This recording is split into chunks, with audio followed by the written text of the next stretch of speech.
And we are live. Hey, everybody. Merry Christmas. Merry Christmas. Merry Christmas. As you can see, it's a little different tonight. I got my partner with me, and I got some other very special, I won't even call them guests, but some other very special people that are going to be joining us in a minute. But I don't even want to bring them on until we share. So I'm going to ask you to do it, and I'm going to do it. I'm going on right now, and I'm getting ready to share this on my various social mediums. Right quick. I need everybody to do a couple things. One is like, another is share, and then the third thing is tag. Like, share, and tag. Will you do that right quick? I see you coming in. I see Deacon Jared Banks, who is always the first one on our YouTube page. Thank you, Deacon Jared. I see Minister Joya Lowry. Merry Christmas. I see Latasha Moore. Are we related? I see Carol Booker from Cincinnati. Merry Christmas. And our beloved Sister Georgiana Hogue from up in Maryland. We love you too. Troy Lamb, thank you for sharing. I see a number of you are sharing it. Let me hit the share button now. I've shared it on one of my pages, and I'm getting ready to share it on yet another one of the pages. So if you got more than one page, share on more than one page. Be sure and tag somebody, bring someone in. I love how the numbers are going up, and I think the numbers are going up quick enough. Hey, Elder Cody, bless you, sir. Glad to see you. Glad to see you. It's a blessing to see different ones of you coming in and wishing us a Merry Christmas. Oh, there's some special love. Sister Courtney Edwards, Mesa, saying, oh, my first lady. Hey, we love you all. And we're so glad that you all are here with us. We just appreciate that. I am going to start bringing in our wonderful, wonderful co-panelists tonight. I think I'll start with the youngest and add her, and that is Miss Sharon Elise, the artist now known as Elise. Hey, family. Merry Christmas. Hey, girl. Glad to see you. Look like you're well lit. Yes. And then I'm going to go up a step further, go a little bit back beyond her to the second born son. That is Deacon George David Moore. Bless you, man. Glad to have you. Glad to have you. People are coming on and commenting so fast, I can't even keep up. And then finally, the first is now last, Elder Mark Moore Jr., known as the presiding prelate and founder of the YLC family. We love you all, and we are delighted to be here with all of you, to have you all with us. And family, what we're going to do is we just want to take some time and share a little bit of our Christmas with you all. Where do I start? You know, tonight is what would normally be our Bible study night. And I thought that maybe it'd be good tonight not to go the normal Bible study route, but just to do some Christmas talk. And so I'm gonna get things going. And I don't know how we want to start this, but let's just start with this. What is each one of us? We'll go around the circle. What are your three favorite things about Christmas? We're starting with me. I'll start with you, lady first. Well, this year is a little different. One of my favorite things in previous years where we were honored and blessed to have our grandparents spend the majority, well, I'm not going to say the majority, but I would say for the last several years, their Christmases with us, from the Boone grandparents to Mother Moore. So that was definitely one of my favorite things about Christmas. So this year is a little different. But I enjoy, for example, in our household, we do 3 big trees, and decorating it is really fun. I am officially the Christmas elf. I bring Christmas cheer to this family. You're welcome.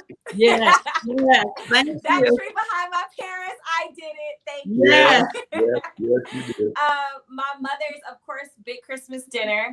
And during the holiday season, my dad steps out and he does a few of his famous dishes, which is like chili, some of his soups, his roast, and casseroles. So those are some of my favorite things about the Christmas season. Excellent. George, your turn. Well, Sharon, you did a beautiful job, and this is going to get harder and harder as we go. So I'm feeling sorry for Mark already. I would say my parents make Christmas so special. In life at this point, we, the children, try to do everything we can to help our parents and make their lives easier. But when it comes down to the holidays, it's like we're little kids all over again because they just make it so wonderful. So mom always has the house smelling like wonderful, good food. And then dad starts cooking. So that mom and dad's cooking is by far one of my most favorite parts. And then I will say the family time, watching Christmas movies and playing games will be number 2. And thirdly, I would say giving gifts. I really enjoy trying to make my family happy with the gifts I give. So those are my 3 favorite things. Okay. It gets a little bit harder. We go up a little further. How about you, Mark?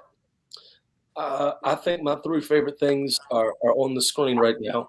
The box next to me, the box above me, or above that one, and then the box right here. So get this right. That box right there. That boy is smooth. That box right there. And then that box right there, especially that lady.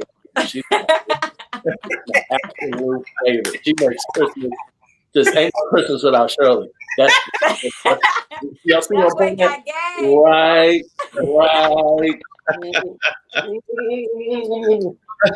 These are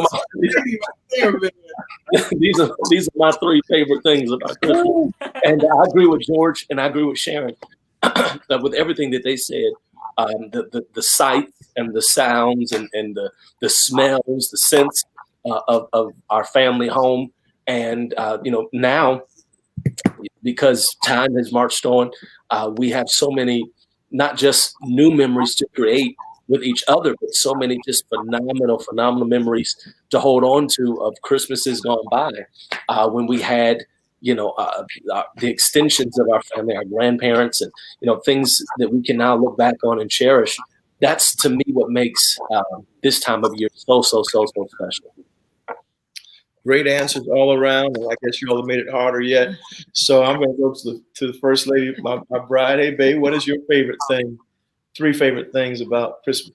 Well, as Elise started out saying, we were so blessed for several years to have my parents, Bishop and Mother Boone, to share Christmas in our home.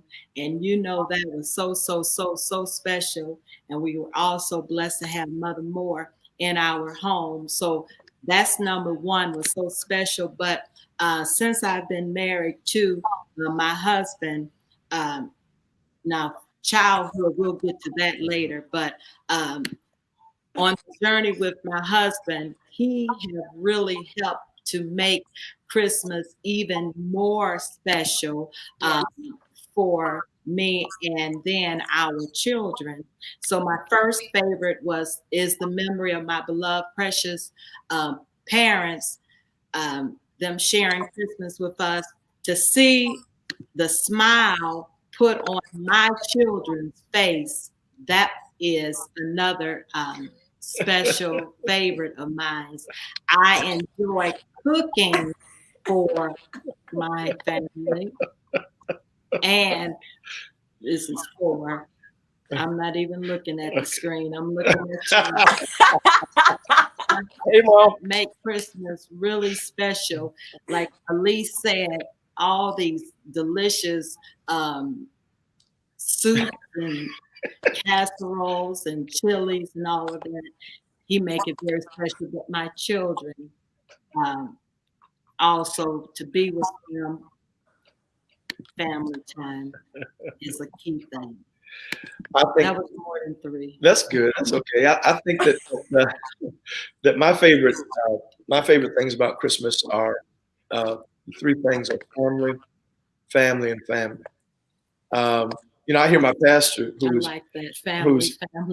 86 years old now, and God has blessed him to be still vibrant and strong, and my first lady is still lovely in her 80s. But he says, the older I get, the more sentimental I get. And of course, he's 86. Well, I'm not near that, but I do share that same feeling. That it seems like the older I get, the more sentimental I get, and the easier it is to please me. And the main thing that pleases me is just having the people that are on the screen, around. And so I just enjoy. I'm like a little kid, in essence, saying, he shared with someone said they grew up under Bishop G.M. Boone.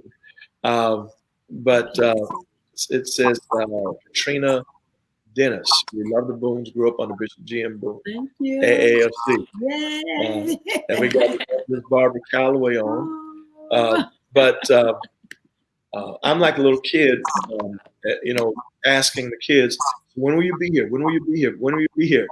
I just like having them in the house, having them around. And so I think that those are the three things that are my favorite things,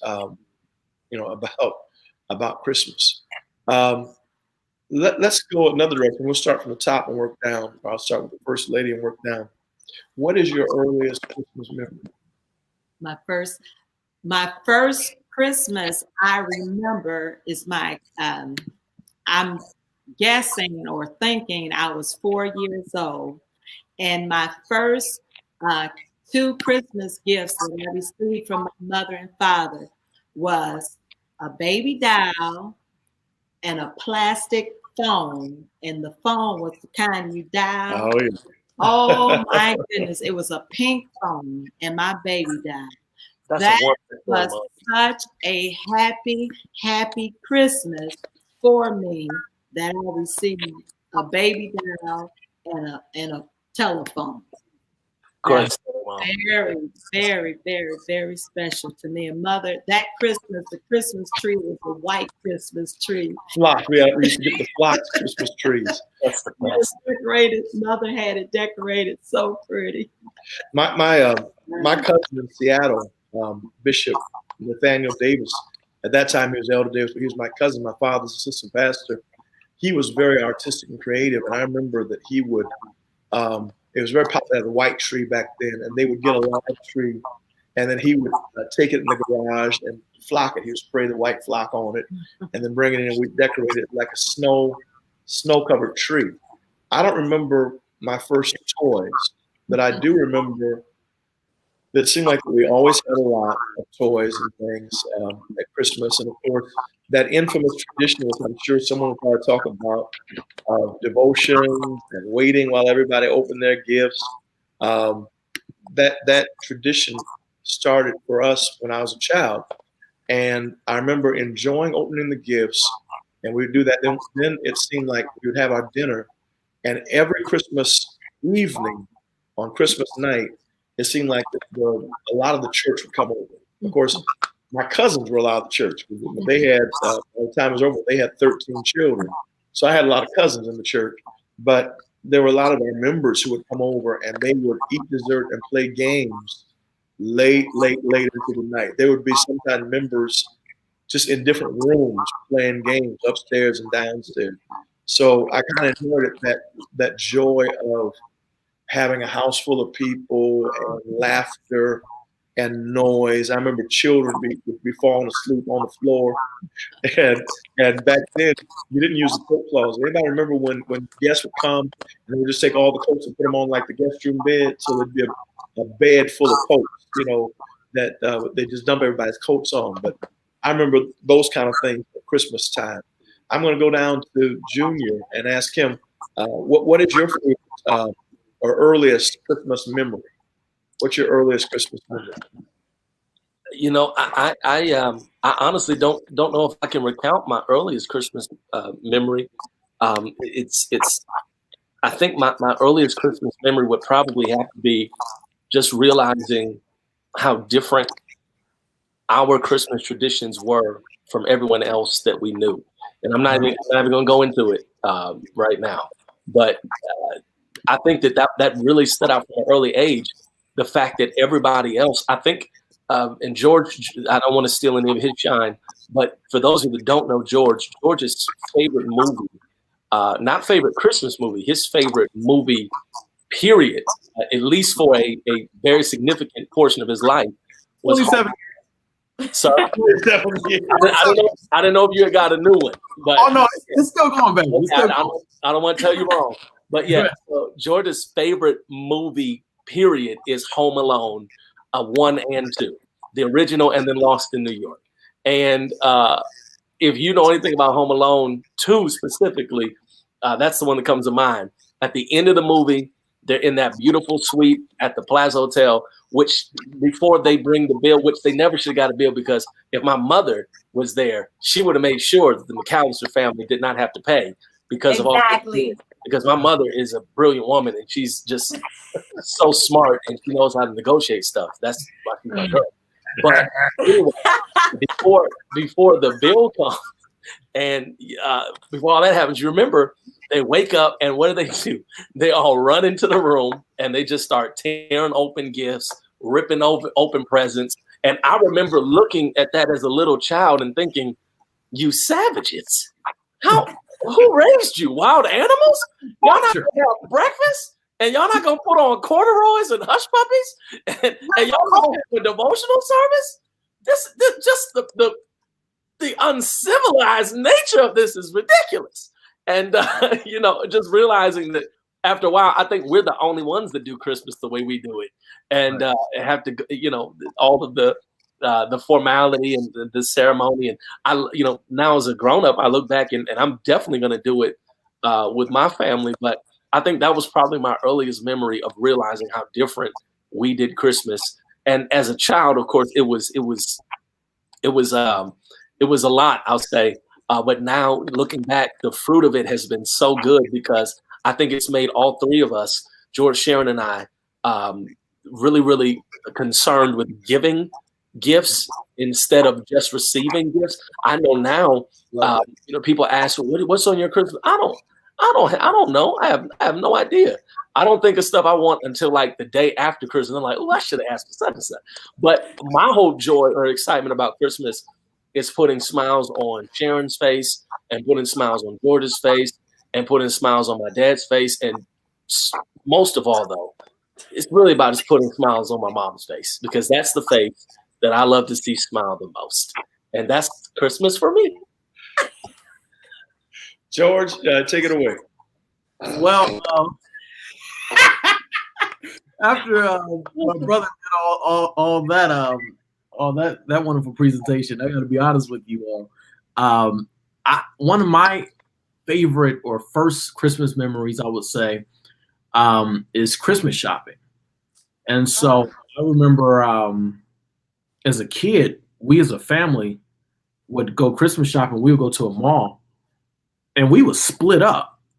So my mom would take Christmas memory for me too. My mom would take me and Sharon, and Dad would take Mark. And so Dad and Mark were shopping for me, Mom, and Sharon. And me, Mom, and Sharon were shopping for Dad and Mark. And then we'll switch. And then Mark would go with Mom. And me and Sharon would go with Dad. And so that was an early memory. And I remember we would get Orange Julius's at the mall. And that was a really early memory, and it was a precious memory. I really enjoyed it. Culturally, it set the tone for life in the sense of it taught you how to be flexible and how to serve others. The patience that Christmas built in us, we all ready for ministry because we learned how to get your mind off of yourself. Yeah. And so my brother and I have stories of shopping with our dad and seeing stuff that we wanted. And Dad, I can bring that up. Yuking us. It was like, no, son, this is not about you. But hey, you know what though? That was really, in all honesty though, that was the foundation for ministry. So that's one of my earliest memories, and it was beautiful. Sharon, what's your earliest Christmas memory? I don't necessarily know if I can identify my earliest Christmas memory, but I know the thing. George definitely took my story. but it's okay. Shopping with you and mom, we would all go Christmas shopping. I feel like we did this all the way up until maybe 3 years ago. We would all go to the mall together and we would just swap with each other. And then once we got old enough to like shop on our own, this person moved this end of the mall and this person be over here, and it just worked for us. We would have a meeting time, huh? We would have a meeting time, and then we would all have sections for the trunk of our gifts. How does that make any sense? I don't know. And we trusted that we were not going to go in each other's bags. Amen. Which I don't think we did because we were honest children. But another thing that is probably one of my favorites is being a little girl, going in the room with my mom when she was wrapping gifts after she's already wrapped mine. I was so fascinated with wrapping presents because I thought it was so pretty and so feminine. So I would just sit on the bed with my mom. She had the TV on, a Christmas movie. And I just was so happy watching her and seeing if I could like cut the ribbon in certain ways to make the gifts pretty. My mom took a lot of pride in that. She did not just throw. Now, nothing is wrong with gift bags. Let's say that. But my mom did not just throw our stuff in gift bags with some tissue paper. She took her time to wrap and put ribbons and bows and made every gift look and feel special. So Thank you. That's one of my favorites. Wow. Thank you, Sharon.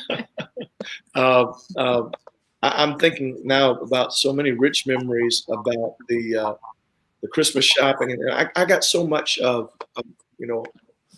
what we do from how my dad loved Christmas, and a lot of times you find out your parents love things because they're making maybe for a deficit that they had in their life. But I think in his childhood he may not have had all the things he gave us for Christmas.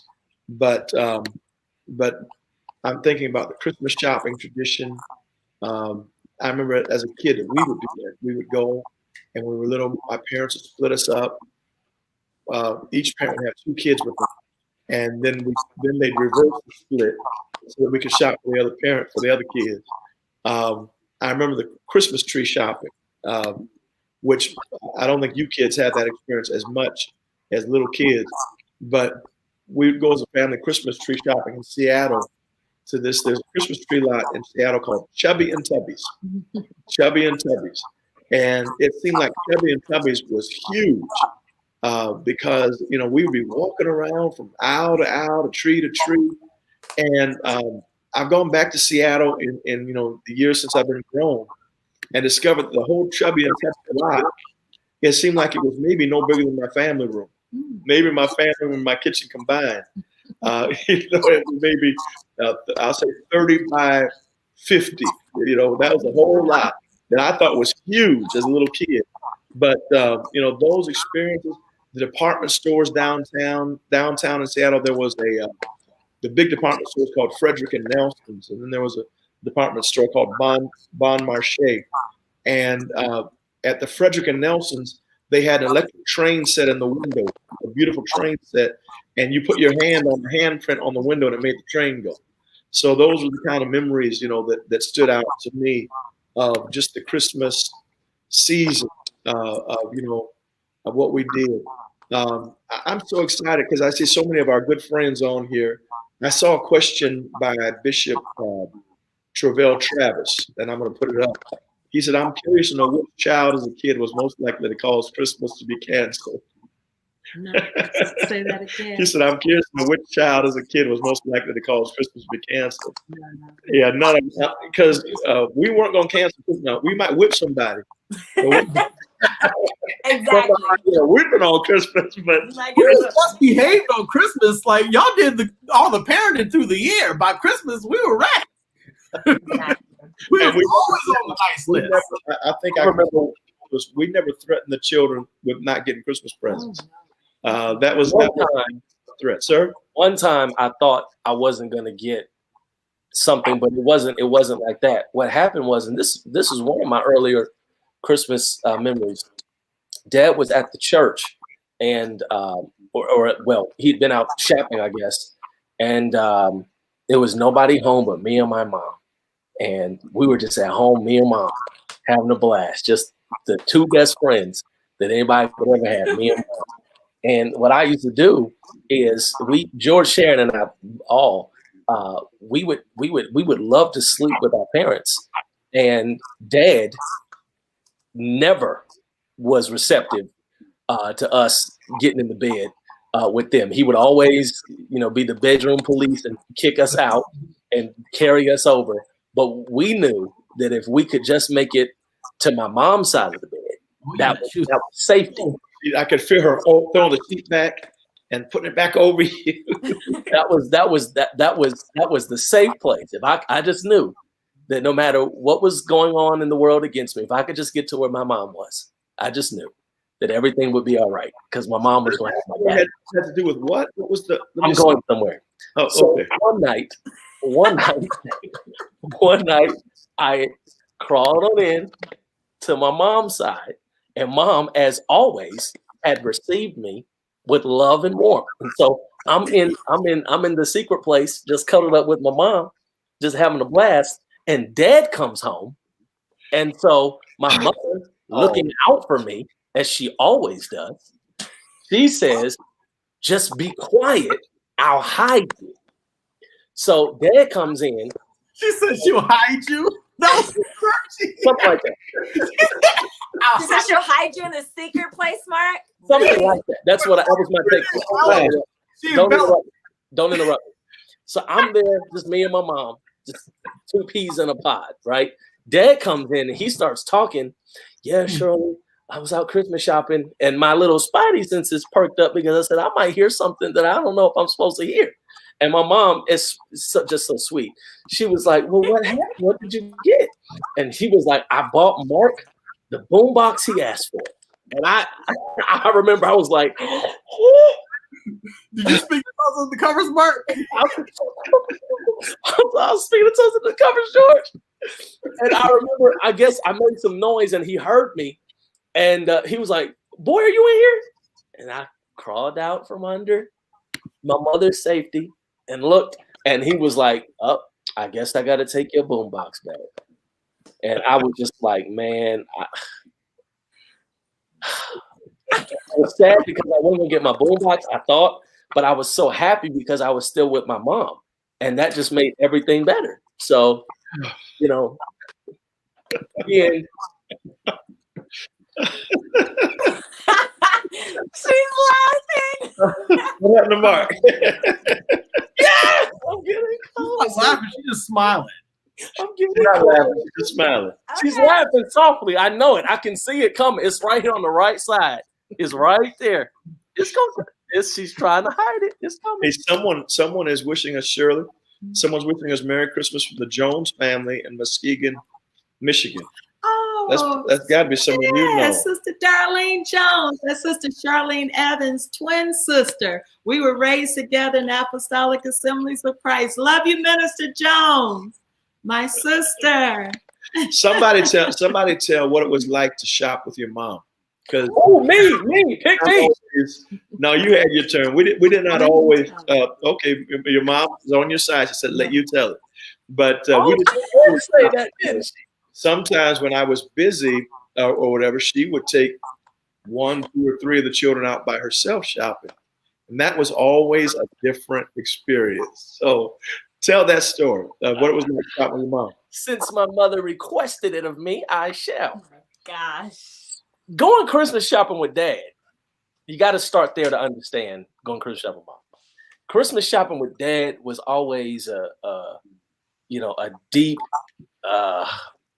thought-provoking. You had to go on a journey. Put yourself in the shoes of the person you're shopping for, and what would they like? It was beautiful.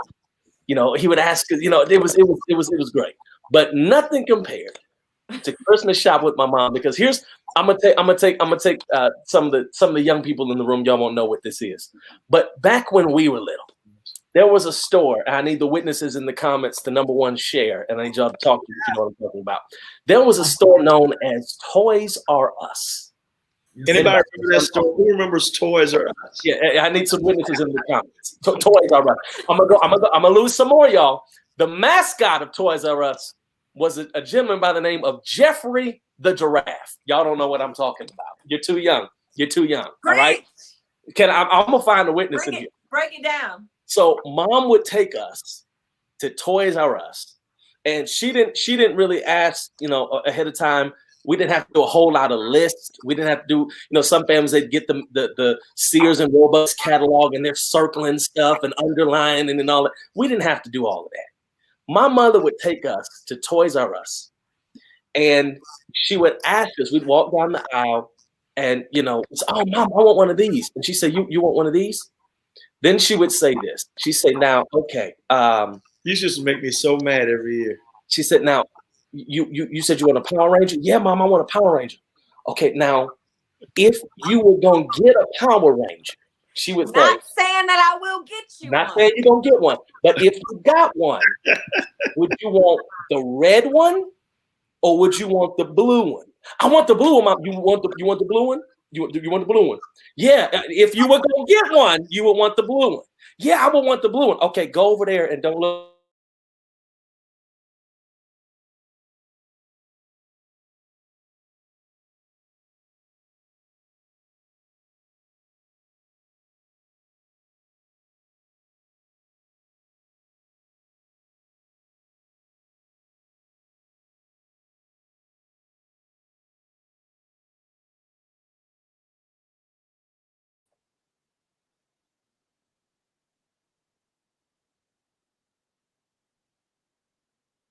Are we back?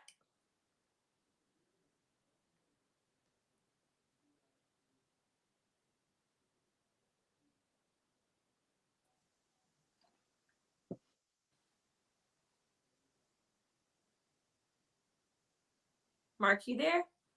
Yeah, I'm here. Are you here? I'm here. Oh, it's just me and you. I just wish it was me and Mom. Oh, I'm getting back in, Doc. I'm going to get a laugh. I'm going to get me a laugh. You watch. I don't know if we live. I'm going to get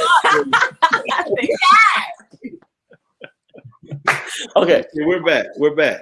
So mom would say, do you want this one or would you want this one? So I want this one. She said, okay, close your eyes and go stand over there till I come get you. So we go over there like we don't know what's happening. Well, okay, Mom. I wonder what she's doing in the checkout line with the thing I just told her I wanted. I wonder what she's doing over there. So she'd buy the very thing we selected. Then we walk to the car and she's like, look in this trunk. Okay, Mom, I won't look in the trunk. I have no idea what's in the trunk. And guess what? We would be very surprised on Christmas morning Mom when we opened up our gifts. was a great Christmas shopper. Hey, Dad, don't steal her joy. Mom was a wonderful Christmas shopper. And wait, let me tell you what else. Let me tell you what else Mom would do. Mom would be. She could be tricky though because she was the queen of wrapping stuff in other things boxes, and you open it and you think, oh, I got some Timberlands. No, you didn't. That's right. A Timberland box. You got a new controller for your PS5. Right. Yeah. And then you know what else Mom would do? She would split up gifts. She was just brilliant. That's why I love her so. She would split up gifts among multiple packages. So you would get one, for sake of illustration, it would be one outfit, but it would be 5 different boxes. So you felt, I got more stuff to open. So it might be a pair of pants in one. It might be the matching sweatshirt in another. It might be a hat in another one or whatever. But yeah, shopping with Mom was totally different than shopping with Dad. So what was like shopping with Dad? Challenging. What? You open up a gift from Mom, like, oh, exactly what I wanted. Then you open up one desk, you're like, this is a New Living Translation Bible. What in the Rick Warren? That was the perfect living life. What's going on? Dad definitely makes sure we get a book every year. Okay, wait, y'all not gonna come from my father. My daddy is a great gift giver. Oh, yes, he is. Say it aloud, First Lady. Say it aloud. Say it aloud. I agree with Mom. Yes, he is. No, both of our parents are wonderful gift givers. They're the best. Who always got the most gifts? Sharon. Not even close. Not even. But you know what? 2 at a time for her. What's so funny about that is that you all taught us at a young age. You all said we love all three of you equal. We don't love one more than the other. But it was clear Sharon's gonna get more gifts than you guys. And so there was no jealousy, no attitude, because you just knew it was. And the baby. She's the only girl in the baby. But you know what though? In recent years, that changed over to mom. Now that we're all grown, mom gets the most gifts. Yeah. She does. Getting the most from me. Now let me ask this, because all of you have alluded. Mark took a long time. There's a question. I think Jonathan Jackson asked a question, and I'm looking for it in the comments. But he asked, which child was most likely to tell on the others and get them in trouble? I'll let you all answer that. Snitches get stitches. Yeah. I don't think any of us tried to ruin the other person's Christmas or life. We weren't raised like that. Yeah. We didn't do a lot of. We didn't do a lot of telling. We're not a perfect family. We don't try to put on like we're perfect, but like it was certain little things we just didn't do a lot of. We tried to get along. You know? Yeah. And whatever we did that wasn't the best, it seemed like we were doing it together. So there wasn't no telling. That's kind of true. How you telling what we did together? I feel like because there was such an age gap between like Mark and I, he 9 years actually. Yeah. There was you guys act like twins. You have your counting wrong. Anyways, I think that we had a lot of like mediating within the siblings that didn't necessarily always get to the parents. Now we did involve our parents in a bit, but if me and George was fighting, Mark would kind of come in as our not really asked for savior. Like nobody wanted him, but he was. Elder Moore is here. Oh wow! Mark is here to save the day. There's another question on the screen. Outside of First Lady, who does the best job at wrapping gifts? Sharon, not even close. No. Yeah, Sharon. In fact, Sharon gets paid to wrap gifts for a lot of the family. My wife comes when she wraps hers, gets them done quick, and then Sharon, for all of us latecomers, she gets paid to wrap our gifts. She racks up. She it's a business. She get more and more expensive every year. My wife wants to share something. Hey, First Lady wants to share something about Christmas in Havre de Grace. I remember when we were blessed to be in Havre de Grace, Maryland. Bishop Moore pastored Zion Temple in Havre de Grace, Maryland. And we had the sweetest church family there at Zion Temple. And I am so thankful to say that we are still connected in love to this day. We are still family. We honor their great pastor, Dr. Turner, and the Zion Temple family. But when we were there, Zion Temple family was so good to our family, and especially our children, in giving them gifts. My parents, Bishop and Mother Boone, and others, and other family members bless my children with gifts. And yes, me and my husband took pride in buying gifts for our children. We enjoyed that. We prepared. We made preparation where we would be able to bless our children for Christmas. And I remember this particular Christmas, Bishop Mother Boone, Mother Moore, the Zion Temple family, my husband and I, others, had so many gifts for my children under the Christmas tree. We were, my husband had gifts all stacked. They were piled up against the wall. It was so many gifts for the family, more so for the children. And I will never forget this.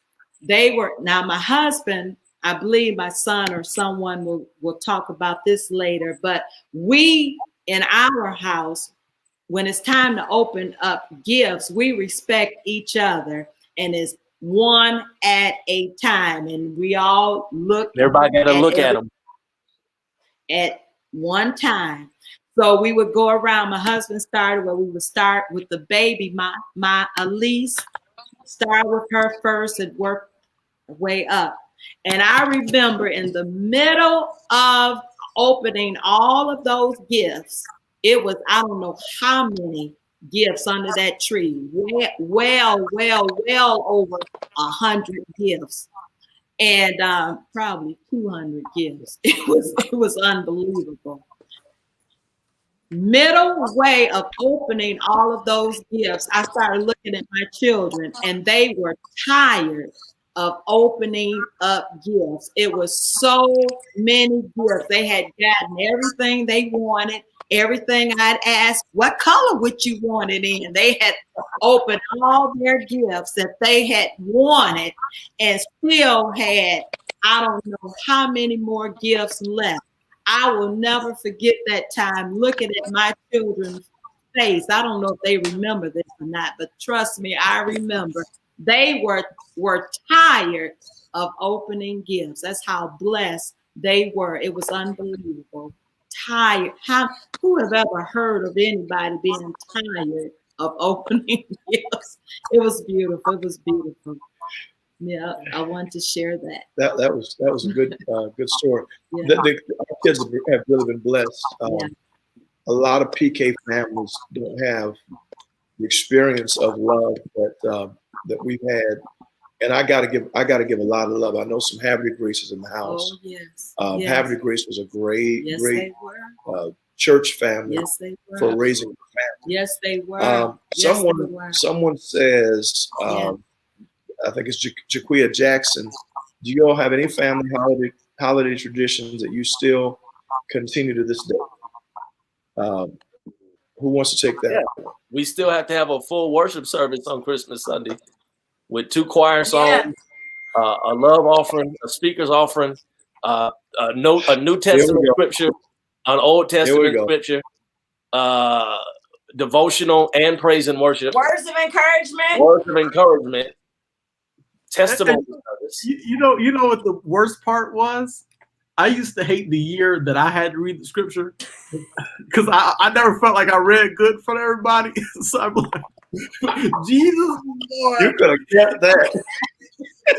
And George, me and Sharon be like, he reading the scripture. Oh, we don't never get over again.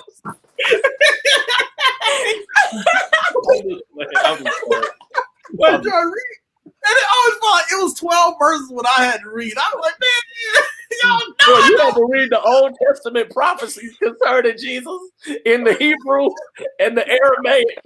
And then, hear ye. And Macashee begat Jehulam, and Jehulam begat say June. And say, I want to ask y'all a question because all of you unanimously talk about that tradition that we had and how we did things. And yet I've heard every one of you say that you intend to do the same thing. Why is that? Is that, in all seriousness, because we have a lot of fun on this, but somebody's wanting to know from a serious perspective, why do you all feel like it's important to carry that tradition? I think that I'll start and then Jordan Sharon can go with it. But for me, I think it's what I mentioned earlier, that now all of us are grown-ups. We're all young adults. And I think that all of us, I know all of us, speaking of Jordan, Sharon, and I, we of course love to receive. And I think we get that from our mother in large part too. My mom, if you give her a paper clip 30 years from now, remember, she sees you. All of our weddings. Paper clip right here. You remember this envelope? I love this. She's seriously gonna remember and know. So we love to receive, but I think that George, Sharon, and I, as a result of how our parents, kind of use Christmas as an illustration, we all love to give and to see the people that we love, receive and I think that we're thoughtful gift givers in part because of how we had to do it. Because certainly there's a spiritual element. I'll let George and Sharon talk about that. But even from a natural element, having to literally sit and watch other people open stuff, it made us. I think the result of it was it made us think in terms of how will giving Sharon this make Sharon feel? How will giving George, or how will giving mom, how will giving dad this particular thing make them feel? And so I think it made us become more thoughtful in our gift giving because we wanted to do something that if we're all going to sit and watch, I want to make sure that it's something worth watching. It wasn't just let me go in the value bin and grab something so it's under the no. I think that part of that taking it off of us, because that's really what it did. It took Christmas off of us and it made us really focus on the real reason for the season. And I think that's part of the fruit of that process for us. What do y'all think, Jordan, Sharon? I was going to say, going off of the last thing that you said, I don't think that any of us were ever confused as to about what Christmas is about.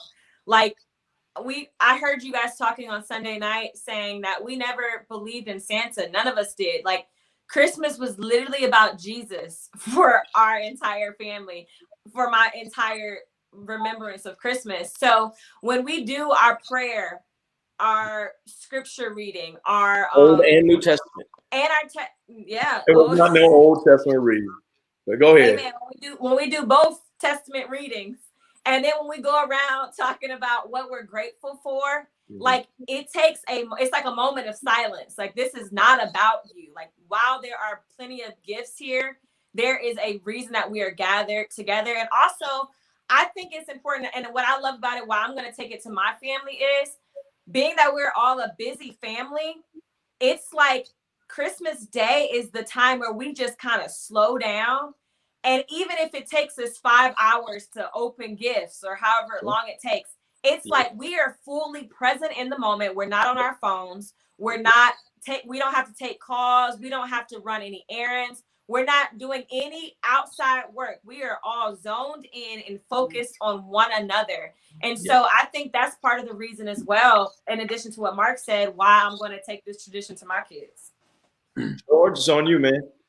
Yes, sir. Apostle Mark has already spoken, and Prophet Sharon has already spoke. So so much good has already been said. Good to see you smiling at me, Mom. It don't take so much work for me. I just love you so much, baby. Love you. Mark, that's why he's not the successor. I had to do it, Doc. But but what I was gonna say was, me,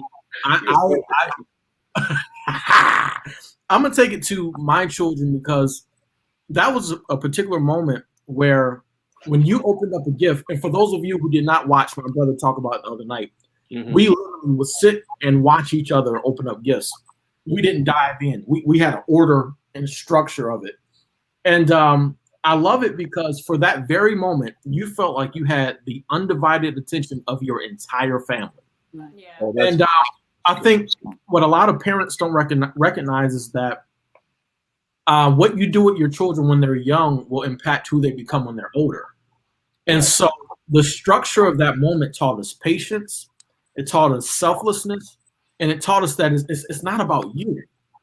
And when I think about who we have grown up to become, there have been a number of times in our lives where we have given up our freedom and the things that we were trying to do to help our parents. I think about we're talking about the transition of our grandparents, and during that time, I remember Sharon and I moved to Michigan to help my mother take care of our grandfather. And a lot of times people will say, well, how do you get your kids to be that loyal, that devoted? My brother has a huge testimony of how YLC 2017 took off. It was in part because he took off 2016 to push what my dad was doing and just focus on that. And so people want to know, how do you get your kids to be that way? It starts when they're little, and it starts with the things that you do to build unity. Yeah. And so the reason why I'm going to carry on the tradition is because I want my children to be unified. And one of the best things to do is make them pay attention to each other, make them focus on each other, make them be quiet. We weren't allowed to be on our phones while the other person was opening up their gift. And George, not to interrupt, but we couldn't be playing with our stuff. No. Opening yours. No. Big facts. Celebrate each other. Yeah, to celebrate each other. And I look. Can I interject? A lot of people want the results that they see in how you all are, but they don't want the process. And I'm thankful. It's not that we have a great amount of wisdom, but God just blessed us to do the right things. We were raised well, but people don't want the process of disciplining and raising children. They want the children to be happy in the moment, but they don't realize that the moment is not going to serve them for a lifetime. Right. And so I just wanted to interject that. So for me, it affects at the church. One of our beautiful elders, Dr. Batista Wilbin, she taught a leadership class. I don't know if it was before COVID broke, or I think it was right before COVID. And she had us take a personality test. And you had to figure out what color you are. And my whole family that was there, we all tested as a gold. And a gold, it represents being disciplined and structure oriented. Like you cannot function without order and structure. And so it all actually started from traditions like Christmas. That birthed that order is like, no, we don't just dive in and play. We gotta line it out. So that's my part. I want to switch a little bit and talk to First Lady for a second about earliest kind of things you look forward to. You're happy. What made you happy on Christmas? What made me happy on Christmas growing up, and everybody know that I am the most thankful child for her parents. I'm just so thankful for my mother and my father, the Honorable Bishop G.M. Boone and Mother May D. Boone, my parents. I was blessed to be raised in a pastor's home. My pastor was the founder. He is the founder. He's the pastor of the New Liberty Apostolic Faith Church in Detroit, Michigan. And what I remember, the first thing would happen on Christmas morning. I don't care what day of the week it was on, not just Sunday, whatever day Christmas fell on, at 5 a.m. in the morning, Bishop, Mother Boone, we would be at church every Christmas morning at 5 a.m. in the morning for sunrise service. And every Christmas family would be there. We, as my beloved father would say, would rock Daniel. We on on Christmas morning, it was called sunrise service. I would say Dad had service, I'm guessing, last maybe an hour and a half. But I mean, we shouted, praise the Lord. Bishop preached and gave God thanks for that glorious day. And then we went home, and always when I walked in the house, our house would smell so good because Mother had already started that Christmas dinner. So that was my first happiest moment on Christmas Day, starting out at New Liberty Apostolic Faith Church with sunrise service. Again, it would just be Bishop and Mother and the deacons and few ministers. I mean, the New Liberty family would be in church. 5 a.m. I miss those days when churches were really unified and when people came out like that. Oh, yes, we our sunrise was on Easter. And on Christmas, my parents were going to bed at 5 a.m., which is why I got in the habit of starting late on Christmas. But wow, precious memories. Yes. Someone posed a question that I think is a good question or fun question. They said, what is everybody's favorite Christmas carol? What is everybody's favorite? Go ahead, First Lady. Silent night. Oh, It's all now, y'all. night. Come on. Okay, that's it. Okay, I'm gonna go over to the right screen, top right corner, and I'm gonna ask Miss Sharon, what is your favorite Christmas carol? I'm really not sure. Huh? I'm not singing because I don't know. I don't know if I have a favorite. Wait, I think I like Are every you a singer Christmas now? Are you song. called to sing? She's a Are you a professional singer? Are you the artist known as Elise? She's a professional singer. That's Why is my family so petty? Anyways, as I said, I don't know if I have a favorite. I like every Christmas song. I don't know. I know George's favorite. I know mine too. All right, y'all go. I don't know. On the first day of Christmas, my Jesus gave to me. Oh, he gave me the victory. Yeah. No, I don't remember the next part. I know the next part is Two Shout Shoes. George, what's your favorite Christmas carol? My favorite Christmas carol actually is "Christmas Time Is Here" off of the Charlie Brown Christmas album. Vince Guaraldi, I think his name is. "Christmas Time Is Here." Is my favorite. Say it again. Sing a little bit of it? No. Okay. Someone else asked a question, and they said, who joined or roasted on who the most? Did you ever get in trouble for it? I think that's a good question. Mark did. But here's the thing. I didn't. We tease each other as a family a lot, but it's never, we as parents, at least when you were little, we never allowed cruelty. No, I'm just saying Mark did the most roasting though. No, I don't know, George. I don't know if I agree with George. You are a roaster, bro. And No. I would say I don't agree with that, son. I would say Mom said it. That settles it. I am a great roaster, but Mark trained me. Wait.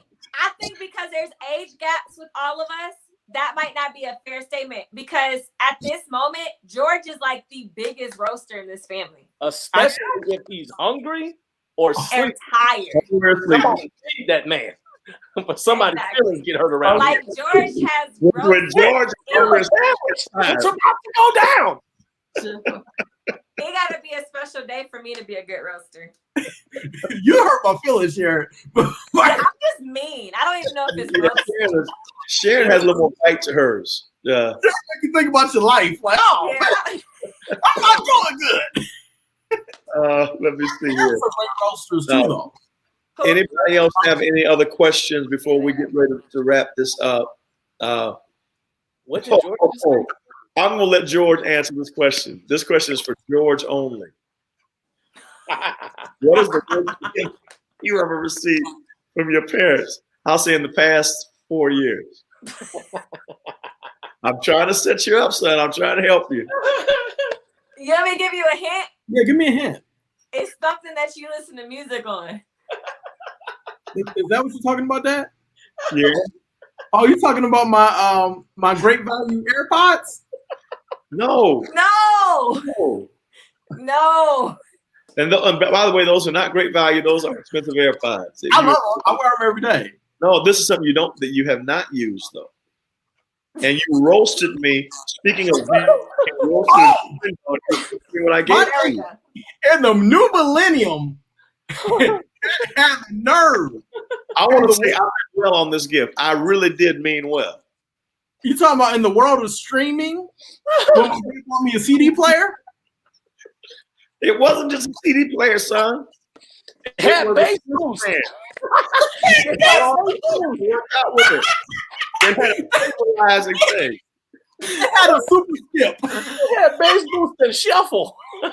Greg, you were supposed to put it in your backpack with your earphones. You know those little fanny packs that come with the CD player? Dad just knew he was killing it. What is it? Is it a digital waffle maker? What? George joined on me. This is one of my mother's last Christmases with us. And George was joining on me so bad when he opened this gift. No graciousness, no grace at all. You made my mama feel bad. My mama was hurt because you were doing all over. I'm trying to figure out my dad's a Harvard graduate buying me a CD player. It had the no skip, so you could jog with it and it wouldn't skip. Yeah. I He thought probably brought, and I got really you thought 3 that was good. CDs to go with it. What? You know, I got you 3 CDs to go with it too, son. You got Wild Gospel 2000. Right? You got Pages of Life. Your mom is trying to help me. She's trying to help me. So she said, ask y'all, what is your favorite Christmas dinner memory? Menu. Menu. What? I'm sorry. What is your favorite Christmas dinner menu? Anything my mom cooks. Everything on our dinner menu is absolutely amazing. Like my dad generally does the meat. He does the turkey and the roast. And then mom does the sides. Now, growing up, mom did the turkey and then the anointing just fell on my dad. And he just took over. Yeah. But he started doing this thing called brining the turkey. Yeah. Some of y'all don't know nothing about that. Yeah. Look it up. Well, here's a question on the screen. Does the entire family help Dr. Moore cook Christmas dinner? I want to talk on that. Okay. I give my mother so much honor and praise. My mother was an excellent cook. I mean, excellent cook. And my mother took pride in her food, her presentation. Not only did she want her food to look good, taste good, she wanted it to look good. And she took pride in setting her table with the fine china, the linen, just everything just superb. I got that from my mother. I take pride in that. And I only have one daughter, and I believe a daughter should know how to cook as well. That's how I was raised through my mother and my daughter, and she is an excellent cook herself. Of course, I believe a man should cook. Of course, I'm not knocking that at all, but this is how I choose. I prefer to prepare, and I took all those years pride in preparing dinner for my family.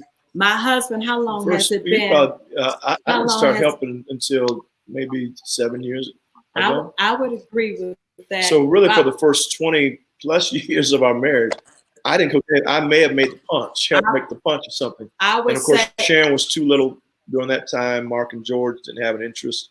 So it's just kind of has evolved. I would say for the past 27 years, I prepared the Christmas dinner, not because he would not help me.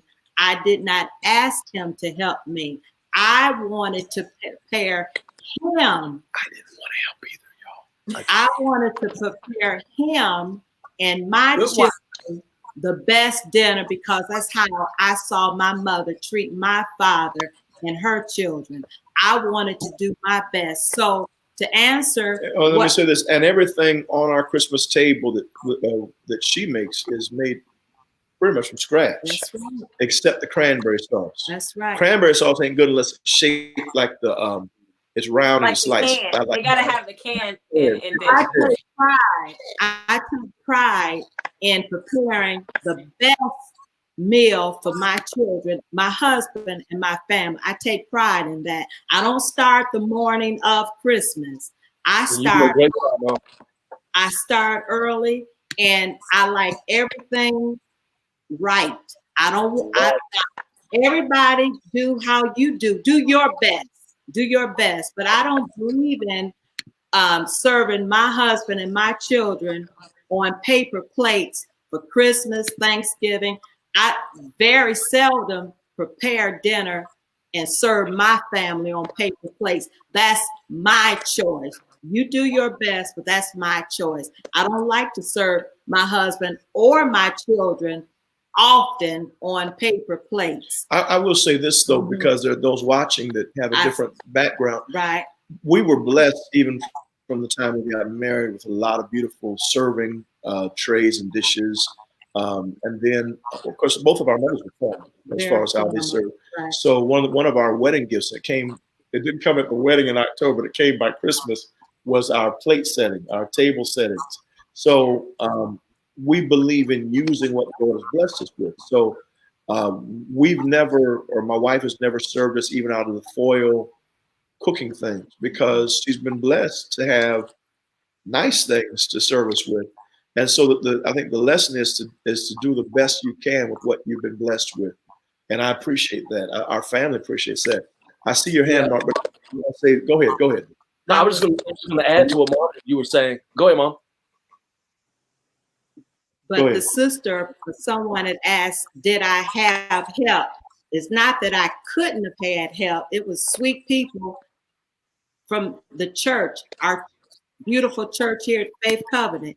When we lived in Zion, different ones would ask me, can they help me? But I'm like my mother, I didn't ask for the help. I wanted to prepare for my husband and my children. I took pride in it. And to this day, I take pride in that. Now I'm blessed. For the past 7 years, Bishop Moore fixed the best turkey in the world, fixed the best roast in the world for our Christmas, Thanksgiving dinner. And he started doing the greens. But I do that because I want to, and because the family enjoys it. It's never been like a pressure, like, well, you gonna help me fix this dinner? No. To be honest, I wasn't even asked, and I'm thankful for the old-fashioned upbringing. I wasn't even asked to really help wash dishes through the years, and I have in later years a few times. But I didn't ask you to. I don't. And my sons, it's just something. That's what I choose to do. Elise is right there to assist. She's excellent in the kitchen. But I think she would appreciate if she had more help. I'm just going to speak for her, but I know how to ask. I said Sharon would appreciate if you had more dishwashing help. If you had more dishwashing I was help, like, what? Yeah, but like now Sharon made all the desserts for Thanksgiving, and it wasn't just one or two desserts. You made like one, two, from scratch. 3, That's right. 4, at least 4 desserts from scratch, including making the crust and all for the Thanksgiving dinner. I don't know what she's going to do for Christmas. No, she made 5 desserts because I forgot the pecan pie. I don't know what she's going to do for Christmas. I think that the times have kind of transitioned. I feel like where we are now, Dad kind of focuses on the meats, Mom focuses on all of the sides, and maybe I'll add help with whatever I can help with, and then I focus on the dessert. So I think over time, the way that we present dinner has just evolved. But for our childhood, Mom did everything. That's right. All the desserts, homemade, Mommy did for 27. Yeah. She did. She labored. She labored. I see, though, to be honest, I hate to see her tired at the end of the meal, at the end of the day. And so sometimes I almost say I would be willing to eat off of paper plates or whatever so that she wouldn't have to be washing dishes or that kind of thing. But I digress. I think there might have been another question that someone had. I do want to say this while you're going to the next. This is the way I do it. This is my house, Bishop Moore's house, the Moore family's house. This is how we do it. But you, our beautiful family, you do you. You do you.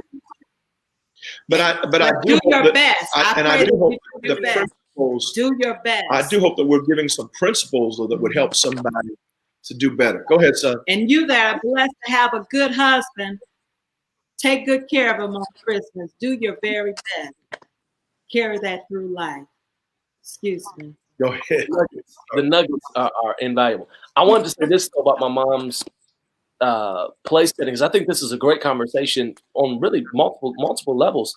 But even this whole opportunity for us, from our family, from our home, to come into your home with your family, I think that this is an opportunity for all of us to grow and for us to benefit. George, Sharon, and I, let's be very clear, by no goodness of our own, are the beneficiaries of multiple generations of not just holiness. We thank God for that, but also multiple generations on both sides of our family of a certain level of class and dignity and sophistication from both branches. And so I want to be very clear on how I say this, because that's not to be used as a badge of honor to shame anybody. But I do think that this is an opportunity. There are so many young people that tune in whenever we go live as a church or on George's page, Sharon's page, obviously my dad's page, that maybe were not the recipients of this kind of background. And so one of the things I'll say that's been a blessing for me every year, and I didn't even think anything of it as a child because I thought it was just normal. But to see how many people on Thanksgiving and on Christmas will, if I don't post it at a certain time, I will get inbox messages. Mark, where's Dr. Moore's table? I need to see the table setting. I look forward every year. Sharon, I know you and Jordan have gotten these messages too. People have told me they look forward every year to seeing the table setting because stuff like this is almost a lost art for some. And so I think that, as my mother and dad said it so well, this is not to say that you have to do it this way. Not at all. You have your own traditions. You do it. Some of you all, there's not enough China in the world to accommodate your family because you got 20 and 30 people coming over. You got to do so it. You do something different in that case. Exactly. So this is not making one better than the other. But I do think that this is an opportunity, maybe for some of you all that might be looking for new traditions or looking for a way to do something different. I think that this is a wonderful opportunity because there's just a lot of wisdom being shared from that top. Can I piggyback off of that, Dad, real quick? Mm-hmm. Yeah. One thing, and like I hope we're emphasizing it clearly. Everybody do the best that they can. And some families have 30 people over, and it absolutely makes sense. You don't have China to serve that many people. But I have also heard a lot of people say with their young children that they don't want them to eat off of fine china because they're kids. And one thing I love about our parents was they taught us from a young age how to handle and they exposed us to nice things. And if you want your children not to be running around with their plates and breaking things, you have to teach them at a young age how to take care of fine things. And so I'm grateful that as young as we were, they set us down and they showed us how to sit at a table. With you didn't sit in no back room, did you? We didn't sit at a back room. We didn't sit at the table with nothing nice on it. No, they made sure. Because there's some pastors watching, and this is not just at home, at church. If you're a pastor and your family, they give up more than what people know. That's right. Your children should not have to sit in some other room. No, sir. When they're young. Mm-hmm. Now, it's different when they get to an age where they say, I want to go sit with my friends. That's between you and your family. But I would not allow, when our children were little, we would not allow saints to just put them in a back room somewhere. Sir. No. If the head table's for us, then they're with us. And when the president goes somewhere and his family's with him, they don't separate off his wife and children and put them somewhere else. Look at Lee Scott the second in the comments. He said, "We rebuke the kids' table." Exactly.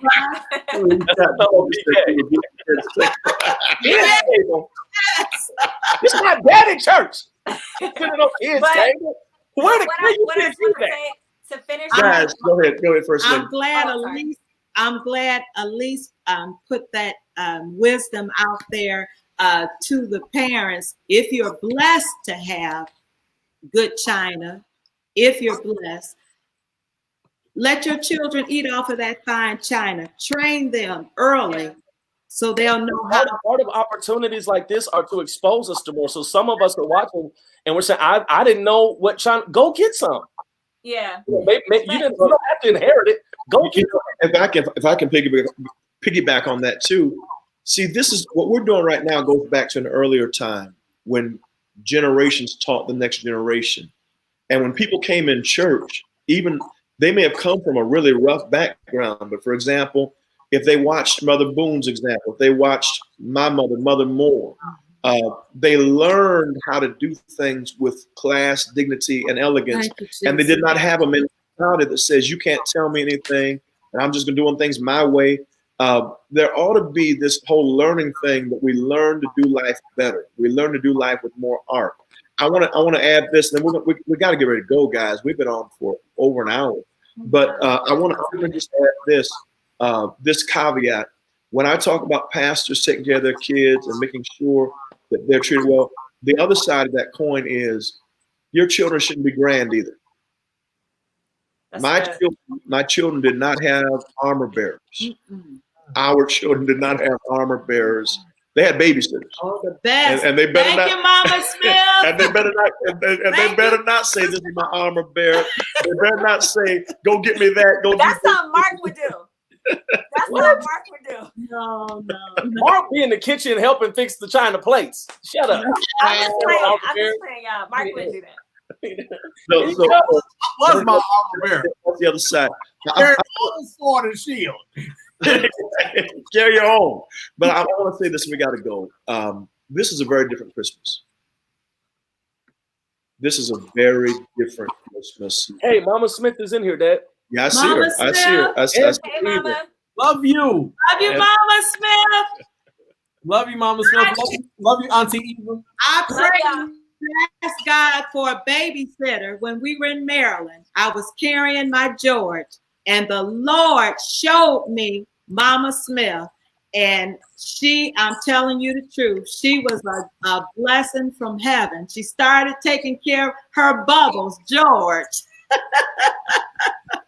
Oh, yes, we love ma'am. you, Mama. George to Red Lobster as a baby, and he would get shrimp scampi and come back with not a drop of greasy oil.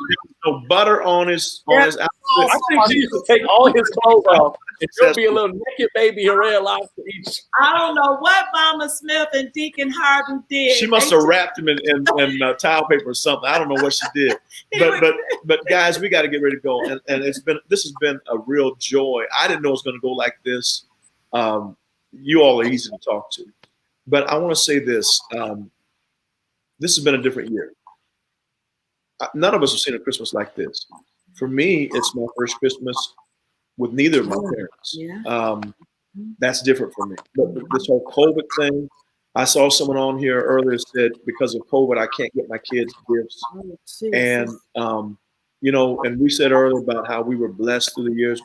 It wasn't just us, but our church, our family. That's right. If we hadn't bought our kids anything, my wife's family rather, and my mother, and then the church people, the kids would have still had plenty. So I mean, that was a blessing. Oh yes. But part of the upbringing was to teach them that it's not just about the gifts. And so this is a different year, and there are a lot of families that you may not have because of the economy, because of COVID, just for so many reasons. You may not have everything you want to give. My God. This is that year where we have a chance to just enjoy being together and being alive. If you could see our Christmas tree 2 days before Christmas, you see the top of the tree, but you don't see the bottom. And I'm not going to show you the bottom. My wife grabbed me like, shh, don't do that. But normally the bottom of the tree by now would be filling up with gifts. It would be really full. This year it's hardly anything under there. I haven't bought one gift yet. I don't know if I'm going to make it. I feel kind of bad because I know that one of my sons, the tycoon, Look at Mark. has been out at the malls and all like that. We told him not You're the sign. but Mark the coming reality through like a is, hero. I'm so happy because we've evolved to a place where we don't need all of that as a family. Yeah. We're going to have a great time on Christmas if there's a gift, if there's not a gift. Our Thanksgiving menu wasn't as fancy as we usually do. It was simple. I mean, it's good. It was a good home. We didn't have the turkey, and I guess we had everything else. But I chose not to have turkey. We wanted fried chicken. But I'm just saying it's a different year, and so I'm hoping that we could say something that will comfort and that will encourage those who are watching right now, who are saying, will we be able to enjoy Christmas? Here's someone saying, they said, I've suffered heavy losses in our family in the past 3 weeks. Pray for us, the Carter England family. We're praying for you in Jesus' name. And a lot of us have these kinds of stories that you've lost somebody. Yes. Our prayers are with you. If we can just go back to simplicity, the simplicity of loving each other, laughing together, listening to each other, I think that's what it's all about. I don't know if anyone else has something you want to say just to encourage the people as we get ready to go. First Lady, you want to say, did you have something? Well, you've encouraged the wonderful family, so beautiful. I wanted to say, as you all know, Bishop You Moore. see, I'm saying Sister Barbara Schultz is on. Oh, I love you, Minister Schultz, and tell Deacon I love him. We're praying for you. Oh yes, and Sister Judy. As I was saying, as you all know, Bishop Moore's mother passed away not long ago. And the Faith Covenant Church family, I have to say this, the church, Faith Covenant Church family, the leaders,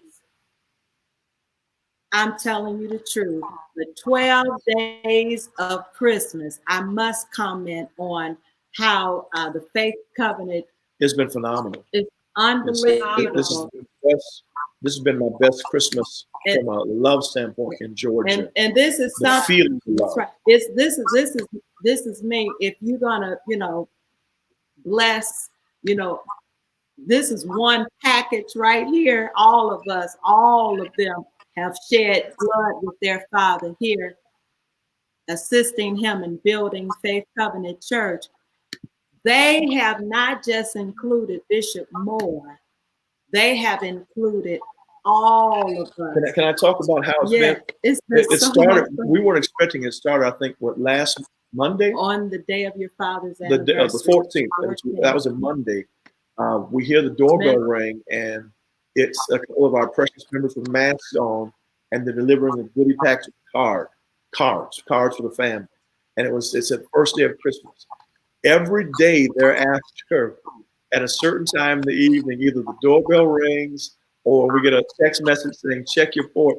We never see, other than, one night carolers came and they sung to us. That's right. And that almost brought me to tears. Oh, my but Lord. We never generally see, we don't see who's there or who brings the gift. The gift just shows up and it's there on the porch. And then we have to go get it. And it's something for everyone. And the beautiful thing is, it's not, they didn't go to Neiman Marcus. They didn't go to Saks Fifth Avenue. This is one of my gifts right here. And it's brought me so much joy. It's not the expense of the gift. And this is, again, for churches and pastors, people that love your pastor. It's not the expense of the gift. It's the love behind it, the thoughtfulness, the fact that they sacrifice time to come up here and deliver the gift. I mean, I feel almost like they've given me tens of thousands of dollars. It has been amazing. And on behalf of my family, I want to say thank you to the Faith Covenant leadership and family for the love you've shown. You have made us feel like we are somebody to you all. And that means so much. We got to get ready to go. Listen, family. In fact, my battery's about to run out, so I got to go. But I want to tell those of you that are watching, you ain't seen nothing yet. Thank you, Lord. I don't know what you're doing on New Year's Eve, but you need to be watching this channel on New Year's Eve. Elder Moore, and we'll announce a time soon. It's gonna be amazing, amazing grace. I mean, it's gonna be from the new sanctuary of Faith Covenant Church, music and shouting and dancing. Oh, you're gonna see First Lady do something on the New Year's Eve service. It's gonna be amazing. So, and then the first Sunday, you don't want to miss that. So be watching and sharing. I want to say this. I see your hand, Elder. Now is the time to sow. Now is the time to sow. I know it's Christmas week, but let's keep Christ in Christmas. Let's keep Christ in Christmas. If this has blessed you tonight, I'm urging you and our members. You've got a free Bible class. I didn't turn to one scripture. We didn't. I didn't holler or speak in tongues. But I think somebody's been ministered to. First Lady ministered powerfully. The children are ministered to people, and it's been word based. So I want our church family. Let's tithe. Let's sow. We are the people who do not allow the holiday to take over and forget about what it's really all about. So it's sowing time. I'm going to be sowing $25 tonight. I'm hoping that others of you will join us in sowing right now. I'm so full right now at how many of you all have been on tonight. When we get off, I think the views will probably reflect that a couple thousand or close over 1,000 probably have been with us tonight, and that means so much to us. Elmore, you want to say anything as the assistant pastor, sir? I think just the only thing left to say, in all seriousness, we've laughed, we've joked, we've had a great time as we always do. And you all that are watching, you all are an extension of our family. But I really hope that you all heard what Bishop and what First Lady said about making the most of this season, making the most of this time, not being stuck or caught up on what you have or don't have. This is a year to be grateful that you still have life. And with that life, because we recognize that it came from God, and we recognize that this is the time of year that is all about Him, I think that, as Bishop said, this is the perfect time for us to really show that we understand the meaning of the season. It would be such a shame. It would be such a shame for us to claim that this is about Jesus, claim that we're celebrating His birth, and give everybody else a gift except for the one who we claim to be celebrating. Yes, sir. It is really the season that we're celebrating the birth of Jesus. Wouldn't you feel, Sharon, I'll ask you, Jordan, I'll ask you too. Wouldn't you all feel terrible if we came to your birthday party and brought everybody else a gift but you? Right. I think if we would put ourselves in that position, we'd see how Jesus must feel. Let's bring Him a gift tonight. Let's bring Him something that says, hey, you know what, Lord? I'm just so grateful that you are the gift that keeps on giving. Regardless of what's under my tree, regardless of what's in my driveway or the home I live in, looking at 2020, I have no choice but to be grateful and to show you that I appreciate you. So I'm getting ready to do it now.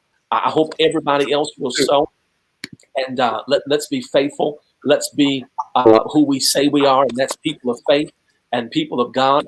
And let's sow, and even after we've sown, I hope, here's my hope, maybe I'm being selfish, but that's all right. I hope that you'll take this video, whether you watched on YouTube or on Facebook, and I hope that you'll send this to your family.